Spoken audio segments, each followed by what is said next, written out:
আসসালামু আলাইকুম রহমতুল্লাহি ওবরকাতুহ। সম্মানিত দর্শক, আজকে যে বিষয়টি নিয়ে শিরোনাম করেছি যে ১ ডজন অশনি সংকেত ধেয়ে আসছে বাংলাদেশের দিকে।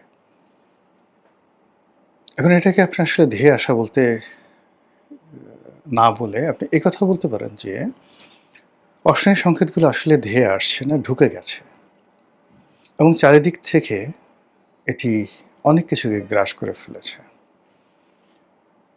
কিছু অশনি সংকেত প্রাকৃতিক, কিছু অশনি সংকেত বৈশ্বিক, কিছু অশনি সংকেত মানবসৃষ্ট। কিন্তু ঘটনা যাই হোক না কেন, আমরা এর একটা রাধা চক্রের মধ্যে পড়ে গিয়েছি। আমি একটা, একটা করে বলবো, কিন্তু তার আগে একটা জিনিস বলে নেই যে বাংলাদেশের বর্ষীয়ান রাজনীতিবিদ কর্নেল ওলিয়াই এখন জামাতের সাথে তার খুব ভালো সম্পর্ক। আর আপনারা জানেন যে জামাতের সাথে বিএনপির চমৎকার একটি সম্পর্ক।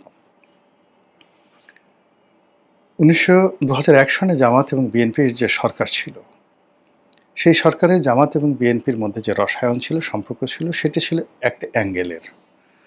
আর এই মুহূর্তে জামাত এবং বিএনপির যে সম্পর্কটি, এটি অনেকটা মারেফতি কায়দার। উপরে একরকম, ভিতরে একরকম, সামনে একরকম, পেছনে একরকম, ডানে একরকম, বামে আরেক রকম। কিন্তু ঘটনা যাই হোক, তাদের মধ্যে কোনো অবস্থাতেই সম্পর্ক খারাপ নেই। সেই জামাতের সমাবেশে দাঁড়িয়ে যখন কর্নেল ওলি বলেন প্রধানমন্ত্রীকে উদ্দেশ্য করে যে আপনি ঢাকার বাইরে রাত কাটাবেন না, আপনার বাবাকে আমি নিষেধ করেছিলাম, তিনি শুনেননি, আপনার বাবাকে হত্যা করার জন্য আততায়ীরা যেভাবে ফাঁদ পেতে রেখেছিল, আপনার জন্য আলটিমেটলি সেই ফাঁদগুলো পাতা হয়ে গেছে, ফলে ডোন্ট মুভ। প্রথমত আপনি যদি এই কথাগুলো বিশ্বাস করেন, তাতেও আপনার সর্বনাশ, আর যদি অবিশ্বাস করেন, তাতেও সর্বনাশ। এই কথা শুনলেও আপনার ভয় লাগবে, না শুনলেও আপনার মন খারাপ হবে। এবং তারই কিছু উদাহরণ আপনি দেখতে পাবেন যে যখন কেউ ক্ষমতায় আসে, এনিবডি, বিশেষ করে প্রধানমন্ত্রী হন, মন্ত্রী হন, সকলের মধ্যে এক ধরনের স্বতঃস্ফূর্ত সৌন্দর্য ফুটে ওঠে। আপনি যদি ১৯৮৯ সনে বেগম জিয়ার চেহারা দেখেন আর ৯১ সালের প্রধানমন্ত্রী হওয়ার পরে তার ছবিগুলো দেখেন, আপনি বুঝতে পারবেন যে ওখানে স্বতঃস্ফূর্ত কতগুলো জৌলুস তার মধ্যে ছিল। আবার ক্ষমতা আরোহণ করার আগে শেখ হাসিনার যে চেহারা ছিল, ৯৬ সনে তিনি যখন প্রধানমন্ত্রী হলেন, আবার ২০০৯ সনে তিনি যখন হলেন, আপনি ছবিগুলো দেখেন, সেখানে একটা স্বতঃস্ফূর্ততা ছিল। মানে ক্ষমতা তার হাতে, তার নিয়ন্ত্রণে সব কিছু চলছে, তিনি দেশকে নিয়ে স্বপ্ন দেখছেন। এই জিনিসগুলো যিনি সরকার প্রধান হবেন তার ব্যক্তিত্বে, আচার আচরণে ফুটে ওঠে। এখন আপনি দেখুন তো তারেক রহমান সাহেবের দিকে তাকিয়ে, যে তাকে দেখে তার হাসি, তার কথা, সব কিছুর মধ্যে একটা সুদূর প্রসারী রাষ্ট্রনায়ক, সরকার প্রধানের যে সচরাচর যা হয়, তার মার যেটা হয়েছে, তার বাবার যেটা হয়েছে, অন্যান্য যারা হয়েছে, রাষ্ট্র ক্ষমতা পাওয়ার সঙ্গে সঙ্গে তাদের মধ্যে একটা প্রাকৃতিক যে বৈশিষ্ট্য ফুটে উঠেছিল, সেই বৈশিষ্ট্যগুলো ফুটে উঠেছে কিনা আমি অন্তত দেখিনি। তিনি যখন হাসেন, আমার কাছে মনে হয় তার হাসির পেছনে একটা চিন্তা থাকে, একটা ক্লান্তি থাকে, একটা ভয় আছে, একটা আতঙ্ক আছে, দ্বিধা আছে, সংকোচ আছে। তিনি যখন কোনো কথা শুনেন, কারোর সাথে কথা বলেন, সেই কথাবার্তাগুলোর মধ্যে ঠিক যে ধরনের একটা কনফিডেন্স লেভেল আছে, সেটি আমার দৃষ্টিতে পড়েনি। অন্যদিকে তার যারা প্রতিপক্ষ কিংবা তার যারা কাছাকাছি যাচ্ছেন, তারা তার সম্পর্কে কী চিন্তা করছেন, কী ভাবনা করছেন, সেটা কেউ না বললেও সবার আগে প্রধানমন্ত্রী কিন্তু সেটি বুঝতে পারেন।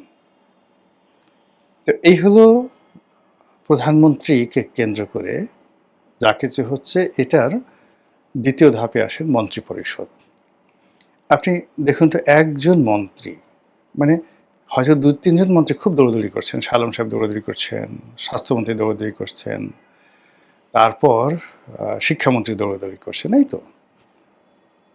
এই ৩ জন মন্ত্রী ব্যতিরেকে বাকি যারা মন্ত্রী আছেন সবার মুখে হাসি নেই এবং এই ৩ জনের মুখেও কিন্তু কোনো হাসি নেই এবং ৩ জনই নানা কারণে দৌড়াদৌড়ি করার কারণে বিতর্কিত, সমালোচিত এবং নিন্দিত। একই কারণে এবং বহু মানুষের যাকে বলা হয় ঈর্ষার তারা শিকার হয়ে পড়েছেন। আর অন্যান্য যারা এমনি মন্ত্রী হয়েছেন, তো এর মধ্যে ধরেন বিএনপির মধ্যে যারা হয়েছেন, কারোর মধ্যেই একটা সুদূর প্রসারী যে প্ল্যান, পরিকল্পনা ওটা দেখা যাচ্ছে না। মনে হচ্ছে জাস্ট অল্প একটা সময়ের জন্য বা কিভাবে যেন এলাম, কি হবে ইত্যাদি বিষয়গুলো তাদেরকে প্রতিটা মুহূর্তে তাড়িত করে। এর বাইরে ধরুন আওয়ামী লীগ জমানাতে জি.এম. কাদের মন্ত্রী হয়েছিলেন জাতীয় পার্টি থেকে, আনিসুল ইসলাম মাহমুদ ছিলেন, মুজিবুল হক চুন্নু সাহেব ছিলেন, জাতীয় পার্টি যারা মন্ত্রী হয়েছিলেন, মশিউর রহমান রাঙা ছিলেন। আপনি দেখুন তাদের সবাইকে কিন্তু মন্ত্রীর মতো মনে হতো, জাস্ট লাইক মিনিস্টার। তাদের এত ক্ষমতা ছিল যে আওয়ামী লীগের বড় মন্ত্রী, তারপরে বড় এমপি, তারাও কিন্তু এই সকল মন্ত্রীদের কাছে যেতেন, কাজের জন্য যেতেন এবং তাদেরকে তোষণ করতেন। That was the reality. Even Anwar Hossain Manju সাহেব যখন মন্ত্রী ছিলেন, সেই মন্ত্রীর মতোই তিনি কিন্তু ক্ষমতা পালন করেছেন, ক্ষমতা দেখিয়েছেন। কিন্তু আপনি এখন যদি দেখেন জুনায়েদ সাকির দিকে তাকান, তারপর নুরুল হক নুরুর দিকে তাকান, ববি হাজ্জাজের দিকে তাকান, এরপর বাইরে থেকে যে তথ্য উপদেষ্টা নেওয়া হয়েছে ডক্টর জাহেদ, এদের দিকে তাকান, আর এদের বুকের উপর যদি একটা স্টেথোস্কোপ মানে ডাক্তারি যে স্টেথোস্কোপ বা যে কোনো একটা মাইক যদি বুকের কাছে ধরেন এবং তাদের বুকের যে ধুক ধুক শব্দ, এটাকে যদি শব্দে রূপান্তরিত করা হয় এবং আপনাদেরকে শোনানো হয়, সারা বাংলাদেশে হাসির রোল পড়ে যাবে। এর চেয়ে বড় মানে আর কমিক আর কমেডি হবে না একদিকে। অন্যদিকে আবার তাদের কথাবার্তা শুনলে আপনারা না কেঁদে পারবেন না। তাহলে বোঝার চেষ্টা করেন কী অবস্থা আছে। একইভাবে অন্য যারা মন্ত্রী আছেন দলের মধ্যে, তাদের অবস্থা যে ভালো আপনি বলতে পারবেন না, কোনো অবস্থাতে বলতে পারবেন না। তো এই যে ঘটনাগুলো ঘটে, এগুলো মানব সৃষ্ট পরিবেশ পরিস্থিতি, তার সঙ্গে এখানে একটা প্রাকৃতিক। যখন প্রকৃতি আপনাকে সাহায্য করবে, সহযোগিতা করবে, তখন এভাবে অনেক সমস্যা অটোমেটিক্যালি দূর হয়ে যাবে। আচ্ছা গেল। এখন মন্ত্রী, মিনিস্টার, কর্নেল এদেরকে বাদ দিয়ে আপনি অর্থনীতির ক্ষেত্রে যান, যেটি এই সরকারের জন্য সবচেয়ে বড় সমস্যা। টাকা ছাড়া রাষ্ট্র চলে না। টাকার সমস্যাটা ১ মাস, ২ মাস, ৩ মাসের বেশি আসলে ঢেকে রাখা যায় না। আর আমাদের এই সমাজে এখন এই মুহূর্তে টাকা, সরকারের যে টাকা, এটা আরোহণ করার 99.99% উৎস হলো লোকাল। মানে আমরা ট্যাক্স দেব, আমরা আয় করব, সরকারকে দেব, সরকার সেটা দিয়ে চলবে। সরকারের কোনো আলাদা মানে আমেরিকার মতো আলাদা কোনো উৎস নেই।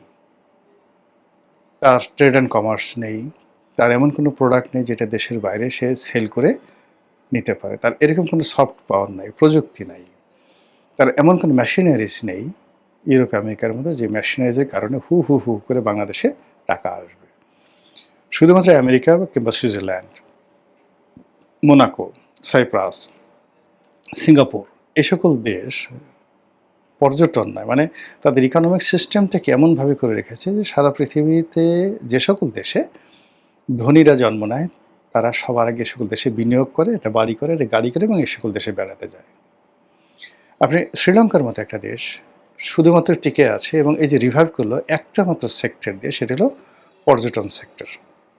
যে রাষ্ট্রটি পরিপূর্ণভাবে দেউলিয়া হয়ে গিয়েছিল, সেই রাষ্ট্রটি এখন মধ্যম আয়ের দেশ হিসেবে স্বীকৃতি পেল। অ্যাভারেজে তাদের এখন $৬,০০০ পার ক্যাপিটা ইনকাম এবং গত ২ বছরের মধ্যে তারা একেবারে পুরো ইউটার্ন নিয়েছে। শুধুমাত্র তাদের একটা খাত আছে, পর্যটন খাত। তাদের দ্বিতীয় খাত রেমিটেন্স, কিন্তু সেটা বাংলাদেশের মতো পর্যায়ে না। এই পর্যটন খাতে তারা উঠে গেল। এখন আমরা উঠবো কী দিয়ে বলেন? আমাদের যে রেমিটেন্স খাতটা আছে, সেই রেমিটেন্স খাতটি প্রতি মাসে টাকা আসছে, ধনীদের এই টাকাটা ধনীরা ব্যয় করছে বিলাসিতায় এই ফরেন রেমিটেন্সটা যারা বিদেশে গেছে তাদের আত্মীয়-স্বজন খেয়ে দিয়ে ঋণ পরিশোধ করতে ১০ বছর, ১৫ বছর, ২০ বছর বিদেশে থেকে লোকটা যখন আসছে, বাড়িতে হয়তো একটা টিনের ঘর আছে, একটা বিল্ডিং হয়েছে এতটুকু পর্যন্ত। আবার তাকে সবকিছু বিক্রি করে বিদেশে যেতে হচ্ছে। মানে ধরুন মালয়েশিয়াতে গেল, মালয়েশিয়াতে গেলে এখন ৫ থেকে ৬ লাখ, ৭ লাখ টাকা লাগে। এই ৭ লাখ টাকা সে খরচ করলো। খরচ করে সে গেল। এখন এটা যে পরিবারের লোকজন মালয়েশিয়াতে যায়, সে জমি বিক্রি করে, শেষ সম্বল বিক্রি করে অথবা মহাজনের কাছ থেকে ঋণ আনে। আনার পরে এখন মালয়েশিয়াতে একটা ছেলে বা যেকোনো একটা কর্মী যদি যায়, সাকুল্যে সে এখন ৩০,০০০ থেকে ৪০,০০০ টাকা, ৫০,০০০ টাকা আয় করতে পারে, নট মোর দ্যান দ্যাট। খাওয়া খরচ বাদ দিয়ে যদি ২০,০০০, ৩০,০০০ টাকা তার সেভ থাকে, তাহলে তার এই ৫ লাখ টাকা শোধ করতে কতদিন সময় লাগবে? পুলিশের একটা কনস্টেবলের চাকরি করতে যদি ১০ লাখ টাকা ঘুষ দিতে হয়, যদি এটা এসপির প্রমোশন নয়, প্রমোশন কিংবা ধরুন বদলি, পদপদবি নিতে যদি ২০ কোটি টাকা ঘুষ দিতে হয়, আপনি বুঝার চেষ্টা করুন সমাজ, রাষ্ট্র এর উপর কী চাপ পড়ছে, এবং সেগুলো এখন বাংলাদেশে অনিবার্য। আপনি গিয়ে শুধুমাত্র পুলিশের ওসি থেকে শুরু করে, মানে পুলিশের যারা সাব ইন্সপেক্টর রয়েছে তাদের থেকে শুরু করে একেবারে এডিশনাল আইজি পর্যন্ত ভুক্তভোগী যারা আছে তাদের কাছে একটু শুনেন যে কি হচ্ছে পুলিশে, সচিবালয় কি হচ্ছে, বিচারালয় কি হচ্ছে, আপনার মার্কেটগুলোতে কি হচ্ছে। তছনছ হয়ে গেছে সব কিছু। এটা রিকভারি হবে কিভাবে? এটা আমরা মূল স্রোতে কিভাবে আনব? এর জন্য যে সময়টি দরকার, সেই সময়টি বা সেই ধরনের নেতৃত্ব, এটা কি আপনি দেখতে পাচ্ছেন? আর যখনই আপনি দেখতে পাবেন না, তখনই অশনির সংকেত চলে আসলো। এভাবে অর্থনীতি নিয়ে বহু কথা বলা যাবে। তা প্রথমে বললাম প্রাকৃতিক, এরপর এলো অর্থনীতি, এরপর ধরেন কূটনীতি। কূটনৈতিকভাবে মানে আমরা স্বাভাবিকভাবে যে একটা কথা বলি যে আপনার যদি অনেকগুলো বন্ধু থাকে, আসলে আপনার কোনো বন্ধু নেই। কোনো বন্ধু নেই। সবার সাথে বন্ধুত্ব মানে আপনি কারোর সাথে আপনার বন্ধুত্ব নেই। আমরাই একমাত্র রাষ্ট্র, যে রাষ্ট্র স্বাধীনতার পর থেকে আজ পর্যন্ত কৌশলগত কোনো মিত্র খুঁজে পায়নি, তৈরি করতে পারেনি। আমাদের সাথে কারোর সম্পর্ক আমাদের বিপদের দিনে হামিম হিসেবে দাঁড়াবে এরকম নেই। আপনি ধরুন পাকিস্তানের কথা। পাকিস্তানের ঘনিষ্ঠ মিত্র চীন, তারপরে আমেরিকা। আর বললাম না এই দুটো। আপনি যদি ভারত ধরেন, তাহলে ভারতের ঘনিষ্ঠ মিত্র রাশিয়া এবং ইসরায়েল। দুটো দুটো করে ধরি। আচ্ছা, শ্রীলঙ্কার ঘনিষ্ঠ মিত্র ভারত এবং চীন, দুটোই আছে। একইভাবে নেপাল, একইভাবে মালদ্বীপ। মানে যারা বিরোধী আছে তারা ভারত বন্ধু, আর যারা পক্ষে আছে তারা চীনের বন্ধু। কিন্তু রাষ্ট্রের সঙ্গে দুটো যাকে বলা হয় শক্তিরই, অর্থাৎ চীন এবং ভারতের একটা নিবিড় বন্ধুত্ব রয়েছে। এই যে শ্রীলঙ্কাতে মহেন্দ্র রাজা পাকসে, তার যে পতন হলো, তিনি ছিলেন একেবারে চীনের পাপেট, ভারতের জাতশত্রু। আচ্ছা, তো মহেন্দ্র রাজাপাকসের পতনের পরে যিনি তত্ত্বাবধায়ক সরকারের প্রধানমন্ত্রী হলেন এবং এখন যারা আছেন, তাদের উপর কিন্তু চীনের প্রভাব আছে। কিন্তু প্রভাব থাকার পরও প্রায় $8 বিলিয়ন ঋণ সহযোগিতা দিয়ে এই শ্রীলঙ্কাকে আজকের এই অবস্থাতে, এর মধ্যে ডাইরেক্ট আছে $4 বিলিয়ন, আর ইনডাইরেক্ট ব্যবসা বাণিজ্য দিয়ে আরও $4 বিলিয়ন দিয়ে ভারত কিন্তু তাদেরকে সহযোগিতা করেছে আজকের এই জায়গাতে আসার জন্য। আচ্ছা, আপনি আনেন তো এখন $4 বিলিয়ন কোনো দেশ থেকে। ভারত আপনাকে দেবে $4 বিলিয়ন, চীন আপনাকে দেবে $1 বিলিয়ন, জাস্ট $1 বিলিয়ন। কিন্তু আপনার তো এখন টাকা দরকার। এই যে আমরা যে কূটনৈতিকভাবে একটা বিপর্যয়ের মধ্যে আছি, যে আমরা এখনো পর্যন্ত বন্ধু তৈরি করতে পারিনি। আমাদেরকে কেউ বিশ্বাস করছে না। মানে আমরা বন্ধুত্ব তো থাক, আপনার সাথে ধরেন কারো বন্ধুত্ব নেই, কারো সম্পর্ক নেই, কিন্তু সবাই জানে যে এই লোকটি ভালো, একে বিশ্বাস করা যায়, ট্রাস্ট করা যায়, এর প্রতি ডিপেন্ড করা যায়। তো সেভাবে আমাদের যে রাজনৈতিক দলগুলো রয়েছে, সেই রাজনৈতিক দল জাতীয় পার্টি, জামাত, বিএনপি, আওয়ামী লীগ, এই 4টি দলকে বিশ্বাস করতে পারে এই দলের নেতাকর্মী বলেন, কয়জন নেতাকর্মী আছে তাদের নেতাদেরকে বিশ্বাস করেন? দলের প্রতি একেবারে আমরা বাইরে থেকে দেখি খুব মানে মহব্বত আছে। কিন্তু যখন একান্তে আলাপ আলোচনা হয় তখন তারা কি বলে, ওই কথা বাইরে বলা যাবে না। তো দলের ভিতরে, বাইরে, দেশের ভিতরে, দেশের বাইরে এ সকল রাজনৈতিক দলগুলোর ওইভাবে কোনো চেইন অফ ফ্রেন্ডশিপ গড়ে ওঠেনি। এটা হলো রিয়ালিটি। এখন ধরেন অনেকেই এখন তারেক রহমান সাহেব প্রধানমন্ত্রী হয়েছেন। সবাই তেল নিয়ে মানে এটা বলা যাবে না, প্রধানমন্ত্রী পরিবার নিয়ে বলা যাবে না, তাকে বলা যাবে না, তার মাকে কোন জমানাতে কে কী বলেছেন, তাকে ধরো, মারো, পেটাও, তার বাবাকে কোন জমানাতে কী বলেছেন, মারো, পিটাও, তাকে নিয়ে কোন জমানাতে কী বলেছেন। কিন্তু যখন বলা হয়েছে তখন সবগুলো ভয়ে থরথর করে কাঁপছে। সে আবদার রশিদের বিখ্যাত কবিতার মতো। লোকটা শুধু কষ্ট বড়াই, ভাঙতে পারি লোহার কড়াই। শুনে সবাই কাঁপতে ডরে, খিল লাগিয়ে থাকতো ঘরে। এখন বিএনপির এরকম অনেক তারেক জিয়া প্রেমী লোক চলে আসছেন, যাদেরকে বলা হচ্ছে যে অমুকে কত সালে তাকে গালি দিয়েছে, অথবা তাকে ধরো, তাকে মারো। কিন্তু ওই লোকটি যখন তারেক জিয়াকে গালি দিচ্ছিল তখন তুমি কোথায় ছিলা? তখন তুমি কেন মারো নাই? তখন তুমি প্রতিবাদ করো নাই? তুমি যে তখন একটা প্রতিবাদ করছো, এটা একটু দেখাও। তখন জি হুজুর, জি হুজুর সবাই করেছে। কিন্তু এখন সবাই সেই তারেক রহমান সাহেবের বা যদি শেখ হাসিনার যে এখন যেমন শেখ হাসিনাকে সবাই যার যার মতো করে গালাগালি করছে। আচ্ছা বলেন তো, বাংলাদেশে এখন আওয়ামী লীগের লোকজন করে যারা আছেন, একটা সিঙ্গেল লোক দেখেন তো সবগুলোর জবানে ঠাড়া পড়ছে না? আওয়ামী লীগের যে লোকজন এখনও তো বাংলাদেশে, কয়জন গেছে বিদেশে? সব তো বাংলাদেশে। কিন্তু এই যে শেখ হাসিনা, বঙ্গবন্ধু, তাদেরকে নিয়ে যে সকল গালাগালি করা হচ্ছে, একজন একটা টু শব্দ করছে না। আর যখন ভবিষ্যতে যদি কখনো আওয়ামী লীগ ফিরে আসে, আপনি দেখবেন এইগুলো সব দৌড়ে গিয়ে বলবে অত তারিখে অমুক অমুক লোক এই কথা বলেছে, ধরো মারো কাটো। এই কাপুরুষতা, এই কাপুরুষতা যখনই একটা কোনো দলের উপর নির্ভর করে, দেশের উপর নির্ভর করে, জাতির উপর নির্ভর করে, সঙ্গে সঙ্গে সেখানে তাদের সকল সম্ভাবনাগুলো শেষ হয়ে যায়। কাজেই এই যে সরকারের যত সম্ভাবনা, সেই সম্ভাবনাগুলো শেষ হয়ে যাচ্ছে কাপুরুষদের কারণে। এবং সেই কাপুরুষরা ১০০টা অশনি সংকেত ইনভাইট করে নিয়ে আসছে। তারা সংবাদপত্রগুলো দখল করে ফেলেছে, তারা মিডিয়াগুলো দখল করে ফেলেছে, তারপরে মালিকদেরকে রেখে আগে যারা সাংবাদিক তাদেরকে তাড়িয়ে দিয়ে নিজেরা দু কলম লিখতে পারে না, বলতে পারে না, তারা সেটা দখল করেছে। ব্যবসা প্রতিষ্ঠানগুলো তারা দখল করেছে, ব্যাংক, বিমা, সেগুলো তারা দখল করে বসে আছে, বড় বড় পদ পদবি দখল করে বসে আছে। কিন্তু এগুলো নিয়ে যে তারা একটা চমৎকার কিছু সরকারকে উপহার দেবে, এরকম কোনো লোক নেই। বরং দেখা গেল যে বিভিন্ন জায়গাতে রাষ্ট্রদূত, জাতিসংঘের স্থায়ী প্রতিনিধি, যেগুলো খুব সেন্সিটিভ পোস্ট, সেই পোস্টগুলোতে এরকম লোকজন নিয়োগ লাভ করছে, যেগুলো দেখে খোদ বিএনপির লোক, জামাতের লোক মাথায় হাত দিয়ে বসে আছে, এরা ভবিষ্যতে কি করবে। এই যে কূটনৈতিক অঙ্গন গেল, প্রশাসন গেল, অর্থনীতি গেল, প্রকৃতি গেল, তার সঙ্গে সঙ্গে পারিপার্শ্বিক সময়টা ভালো না। এই যে ইউনূস সাহেব ক্ষমতা আসার পর একটার পর একটা প্রাকৃতিক বিপর্যয়, আবার তারেক রহমান সাহেব ক্ষমতা আসার পর একটার পর একটা প্রাকৃতিক বিপর্যয়। এই বৃষ্টি হয় না, হঠাৎ করে এমন বৃষ্টি, সারা দেশ সয়লাব, তছনছ হয়ে গেছে জনজীবন। এই যে আমি যখন ভিডিও করছি এই সময়টাতে অঝরে বৃষ্টি হচ্ছে, ঢাকা বলেন, চট্টগ্রাম, কক্সবাজার, সমস্ত মানে জিনিসগুলো মানে সমুদ্র বন্দরগুলো তছনছ হয়ে গেছে। এগুলো নিয়ে সরকার কিভাবে আগাবে?